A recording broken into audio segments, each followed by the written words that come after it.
صدمة كبيرة في فريق الوداد البيضاوي. الرئيس أيتمنى كيستقل هو الطاقم كامل ديالو، والباب مفتوح للترشيح أو لا لاستقبال رئيس جديد لفريق الوداد البيضاوي.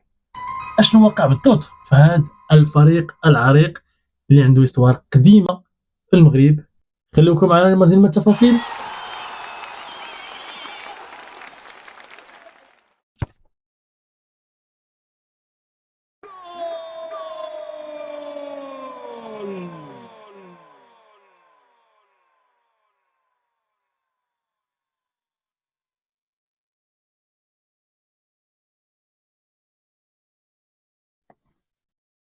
السلام عليكم إخواني أخواتي مشاهدي قناة مغربي بلا زواق، معكم سفيان. وكما قلنا اليوم غادي نشوفوا فيديو جديد كيتعلق بفريق الوداد البيضاوي وبالمسيرة ديال فريق الوداد البيضاوي في هذا العام الجاري.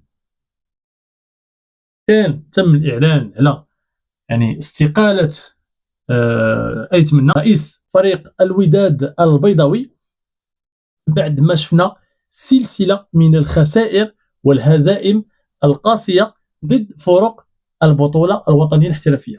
هذا الشيء كله من نهار شفنا أيتمنى في الوداد البيضاوي، وحنا كنشوفوا مدرب ورا مدرب، مدرب ورا مدرب. حاليا المدرب الثالث اللي غادي نشوف فريق الوداد البيضاوي.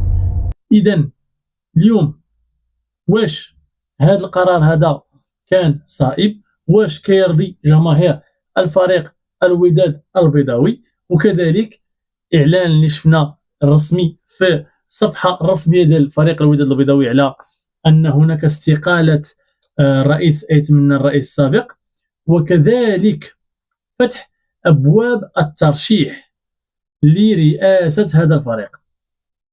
اذا الراي ديالكم كيهمني في هذه اللحظه بالضبط اخواني اخواتي، هو شكون هو في نظركم الرئيس الجديد اللي غادي ينتخبوه او اللي غادي يختاروه الناس او المشجعين ديال فريق الوداد البيضاوي؟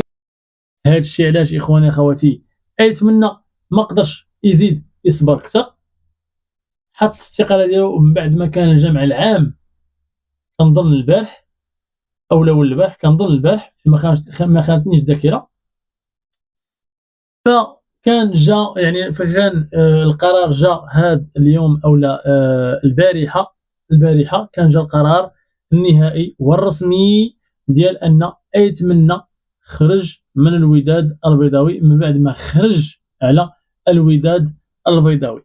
كما كنعرفوا اخواني اخواتي هو انه كان ديجا رئيس ديال شباب المحمديه وانتخب باش يجي الفريق الوداد البيضاوي، وكنا درناها للمزحه فقط اخواني اخواتي. هو انه أيتمنى شد المحمديه شباب المحمديه باش يردها بحال الوداد، ما قدرش انه يوصل لهذا الهدف ديالو انه يوصل شباب المحمديه المستوى ديال فريق الوداد البيضاوي، ولكن جا انتخب او لا جا ترشح للوداد البيضاوي باش يترأسها باش يرجعها بحال شباب المحمديه، ولكن ما وصلش للهدف ديالو، ولكن فات الهدف ديالو هو انه كرفس فريق الوداد البيضاوي اكثر ما انه كان باغي يكرفسها.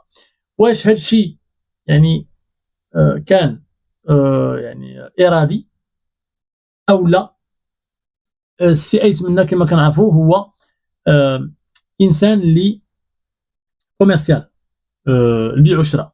جا للوداد البيضاوي بانت ليه فيها الفلوس، باع اللعابه اللي كانوا كيخنزوا التوني كيعرقوا التوني اعزكم الله اخواني اخواتي باش يلعبوا على الفريق على وداد الامه كما كنعرفوا اللي عندها تاريخ قديم وعريق، ولكن باع هاد الناس هادو فرط فيهم كما كنقولوا وخدا لاعبين جدد اسماء لامعين من العالم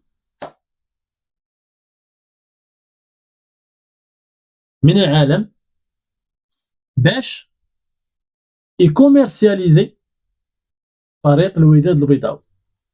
في نظركم واش هذه وجهة نظر صحيحة؟ واش هذا العبد اخطأ في تقديراته؟ وانتم في الاراء ديالكم يا اخوان في التعليق ديالكم قولوا لنا كيفاش كتشوفوا المستقبل ديال فريق الوداد. واش يقدر زعما المدرب الجديد انه يعطي اضافه رغم استقاله الرئاسه او لا المكتب الرئاسي، واش يقدروا يجيبوا لاعبين جدد، واش يقدروا يعطيونا اضافات جديده. هذا الشيء اخواني اخواتي نقدروا نشوفوه في حلقات مقبله من بعد ما نشوفوا النيفو ونشوفوا الماتشات الجايه ان شاء الله باذن الله تعالى ديال فريق الوداد البيضاوي في الماتشات المقبله المتبقيه من البطوله. اخواني اخواتي هذه هي الحلقه ديالنا ديال اليوم. الى عجبتك الحلقه ما عليك الا دير لايك وتخلي شي كومونتير زوين وتفعل الجرس، وما كرهناش اننا نوصلوا لواحد 100,000 لايك وواحد نقولوا حنا واحد 200 كومونتير اخواني اخواتي، ونزيدوا بهذه القناه القدام ان شاء الله باذن الله. مغربي بلا زواق، كان معكم سفيان، وديما بلا زواق وبلا نفاق. تحياتي اخواني اخواتي، نشوفكم في فيديو جديد ونقول لكم عاوتاني تهلاو.